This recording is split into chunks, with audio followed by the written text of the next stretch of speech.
বাড়িতে থাকা কয়েকটা উপকরণ দিয়েই ঝটপট এই তন্দুরি নান রুটি খুবই সহজেই কিভাবে তৈরি করবেন সেটাই আপনাদের সঙ্গে শেয়ার করব। যেমনই নরম হয় তেমনই খেতে কিন্তু অসাধারণ হয়। নমস্কার বন্ধুরা, কাজল ভিলেজ কিচেনে সকলকে স্বাগত জানাই। রোজকার মতো আজও রান্নাঘরে চলে এলাম। আজকের রেসিপি প্রথম থেকে লাস্ট পর্যন্ত দেখতে থাকুন, আশা করছি ভীষণ ভালো লাগবে। তো চলুন তাহলে শুরু করা যাক। তো এখানে নিয়েছি আমি ময়দা। তো এই বাটির 2 বাটি নিয়ে নেব ময়দা। তো এখানে 2 বাটি নিয়ে নিলাম ময়দা। ময়দার পরিবর্তে তোমরা কিন্তু এখানে আটা ময়দা অথবা শুধু যে কোনো এক রকম দিয়ে করতে পারো। ময়দা দিয়ে করলে কিন্তু খেতে বেশি ভালো লাগবে। এবারে এর মধ্যে কিছু উপকরণ দিয়ে দেব স্বাদ মতো লবণ, দিয়ে দেব চিনি। একটু মিষ্টি মিষ্টি হলে নানগুলো খেতে কিন্তু ভালো লাগবে। এবারে দিয়ে দেবো এখানে বেকিং সোডা বা মিষ্টি সোডা, দিয়ে দেবো বেকিং পাউডার। তো 2 বাটির ক্ষেত্রে আমি এখানে দেখতে পেয়েছো 1/2 চামচ নিয়েছিলাম। 1/2 চামচের কিছু অল্প বেকিং সোডা আর নিয়ে নিলাম 1 চামচের কিছু অল্প আমি বেকিং পাউডার। এবারে সমস্ত উপকরণগুলোকে খুব ভালো করে আগে মিশিয়ে নেব। শুকনো উপকরণগুলো এখানে সমস্ত শুকনো উপকরণগুলোকে আমি আগে খুব ভালো করে মিশিয়ে নিলাম। এবারে এখানে দিয়ে দেবো আমি 1/2 বাটি নিয়েছি টক দই। তোমরা চাইলে এখানে ইস্টও ব্যবহার করতে পারো। 1 চামচের কিছু অল্প একটু ইস্ট দিয়ে দিলে এখানে হয়ে যাবে। তো এখানে যেহেতু টক দই দিয়েও কিন্তু করা যাবে। টক দইটাকে খুব ভালো করে ময়দার সঙ্গে আগে একটু মিশিয়ে নেব।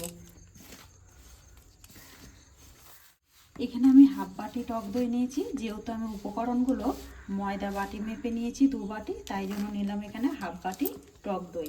এবারে দিয়ে দেবো আমি এখানে টক দই ওই বাটিতেই 1/2 বাটির মতো জল দিয়ে দেবো আমি এখানে বাটার। তো তোমরা চাইলে এখানে সাদা তেলও কিন্তু দিতে পারো। এবারে বাটার দিয়ে সমস্ত উপকরণগুলোকে খুব ভালো করে মিশিয়ে এখানে আমি ময়দাটাকে খুব ভালো করে মাখিয়ে নিয়েছি। এখানে কিন্তু 1/2 বাটি টক দই আর 1/2 বাটি আমি এখানে জলের ব্যবহার করেছি। যেহেতু টক দইয়ের বাটিটায় আমি ধুয়েই জলটা দিয়েছি, তাই জন্য মনে হচ্ছে যেন দুধ দিয়েই মেখেছি। তোমরা চাইলে কিন্তু এখানে দুধ দিয়েও মেখে নিতে পারো। এখানে ময়দাটাকে খুব ভালো করে মাখিয়ে নিয়েছি। দেখতেই পাচ্ছ অনেকটা কিন্তু নরম। আমি হাতের মধ্যে বেশ কিছুটা বাটার নিয়ে নিয়েছি। এবারে এর গায়ে একটু মাখিয়ে দেবো। মাখিয়ে দিয়ে এটাকে আমি 1.5 থেকে 2 ঘন্টা মতো ঢাকা দিয়ে রেখে দেবো। যেহেতু আমি এর মধ্যে ইস্ট ব্যবহার করিনি, টক দই ব্যবহার করছি, তাহলে কিন্তু পারফেক্টভাবে এটা খুব ভালোভাবে সেট হয়ে যাবে। এবারে ঢাকা দিয়ে আমি 1.5 থেকে 2 ঘন্টা মতো রেখে দেবো। তো 1.5 ঘন্টা মতো আমি পরে ময়দাটা খুলে দেখাচ্ছি। তো দেখতেই পাচ্ছ কতটা সুন্দরভাবে কিন্তু ফুলে গেছে। এইভাবে ঢাকা চাপা দিয়ে একদম মেখে কিন্তু খোলা যাবে না, এইভাবে রেখে দিতে হবে। তাহলেই দেখবে একদম ইস্ট ছাড়াও আমরা এরকম টক দই দিয়ে বাটার নান রেডি করে নিতে পারি। আবার আমি ময়দাটাকে খুব ভালো করে মেখে নেব। আর ময়দাটা দেখতে পাচ্ছ কতটা ফুলে ডবল হয়ে গেছে। তো এখানে দেখতে পাচ্ছ ময়দাটাকে আমি খুব সফট আর নরম করে কিন্তু মাখিয়ে নিয়েছি। তো মাখানোর পরে দেখতে পাচ্ছ কতটা কিন্তু এখনো অবধি ময়দাটা ফুলে রয়েছে। এবারে এখান থেকে আমি সুন্দর করে লেচি কেটে নেব। তো একটু বড় করেই কেটে নেব। আমি একটা থালার মধ্যে দেখতে পাচ্ছ বেশ কিছুটা ময়দা ছড়িয়ে দিয়েছি। এবারে একে একে লেচিগুলোকে কেটে নিয়েছি।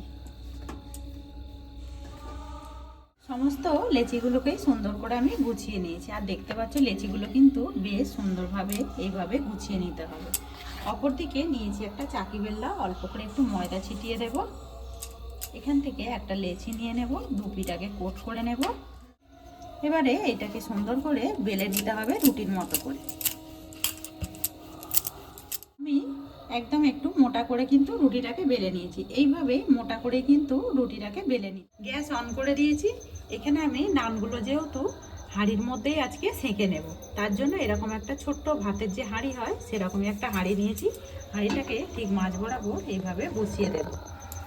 এইদিকে রুটিটাকে আমি খুব ভালো করে বেলে নিয়েছি। অপরদিকে একটা বাটির মধ্যে সামান্য আমি একটু লবণ দিয়ে জলটাকে খুব ভালো করে গুলে রেখেছি। এবার আমি একটু এই রুটিগুলোর গায়ে এইভাবে একটু জল লাগিয়ে দেব। এবারে যে দিকটা আমি জল লাগিয়েছি এই দিকটা হাতের উপর দিকটা উল্টে নেব। হাঁড়ির ঠিক মাঝ বরাবর এইভাবে আমি বসিয়ে দেব।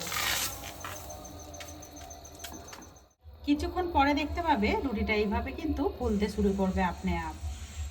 এবারে আমি হাঁড়িটাকে ধরে এইভাবে শক্ত করে এইভাবে আমি গ্যাসটাকে একদম আস্তেই রেখেছি, দেখতে পাচ্ছ এইভাবে কিন্তু ঘুরিয়ে ঘুরিয়ে রুটিটাকে সেঁকে নিতে হবে। যেহেতু এটা সিলেবারের হাঁড়ি, এটা কিন্তু পড়ে যাওয়ার ভয় একেবারেই থাকবে না। তো দেখতে পাচ্ছ রুটিটা কিন্তু কত সুন্দরভাবে ফুলে গেছে। আর ওপর থেকে দেখো কালারটাও কিন্তু বেশ দারুণ এসছে। এই সময় আমি একটু বাটার দিয়ে দেব।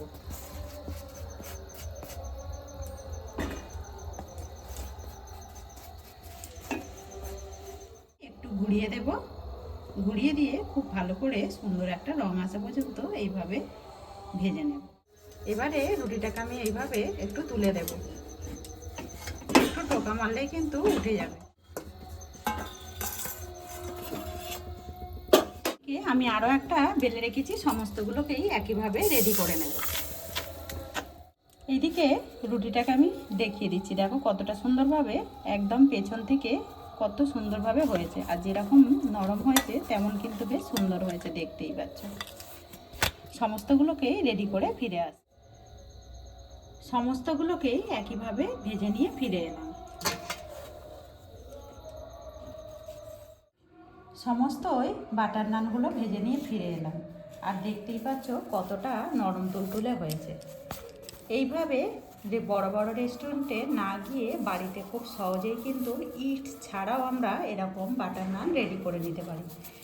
তো ভেতর পর্যন্ত দেখতে পাচ্ছ কতটা সুন্দরভাবে ফুলেছে, আর একদম মনে হচ্ছে যেন রুটির মতো। তো দেখো ভেতরটা কতটা সুন্দর হয়েছে, সফট আর নরম তুলতুলে। তো একবার এইভাবে বাড়িতে তৈরি করে খেয়ে আমাকে কমেন্ট করে জানাবেন যে আজকের রেসিপি কীরকম লাগলো। যদি ভালো লেগে থাকে একটা লাইক করে দিয়ে এইভাবে আমার পাশে থাকবেন, আমাকে সাপোর্ট করবেন। আমার এরকম নিত্য নতুন রান্নার জন্য পাশে থাকা বেল আইকনটি প্রেস করবেন। সবাই ভালো থাকবেন, সুস্থ থাকবেন, ধন্যবাদ। আবারও কোনো নতুন রেসিপি নিয়ে ফিরে আসবো। আজকের মতো এই পর্যন্ত।